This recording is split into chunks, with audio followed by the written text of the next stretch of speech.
And the U.S. House of Representatives narrowly passed a $4 trillion Republican fiscal plan by the margin of just one vote. This bill seeks to permanently extend Trump-era tax cuts while enacting deep spending reductions across key welfare programs. The Congressional Budget Office estimates the plan would increase the federal deficit by over $4 trillion over the next decade. Republicans argue the measure promotes growth and fiscal discipline, whereas Democrats call it a transfer of wealth to the rich at the expense of the poor. At the heart of this bill are sweeping cuts to Medicaid, food assistance, and other safety net programs. Medicaid alone would be slashed by $716 billion, potentially removing coverage for 7.6 million low-income Americans by 2034. A work requirement for Medicaid eligibility would take effect in 2026. The bill also scales back food stamp benefits and imposes stricter eligibility rules for Pell Grants, housing aid and other welfare schemes. Now, critics warn that these measures could disproportionately impact the poorest Americans.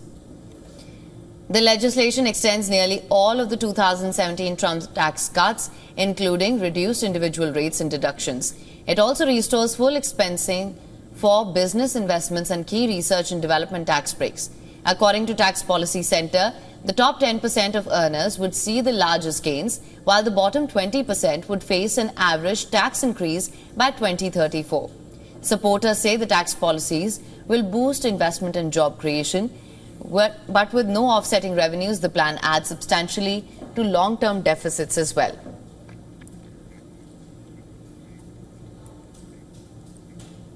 And for more, WION's correspondent Susan Tehrani explains if the Republican Party has a messaging problem on the Medicaid debate and what the bill keeps and eliminates. Take a look.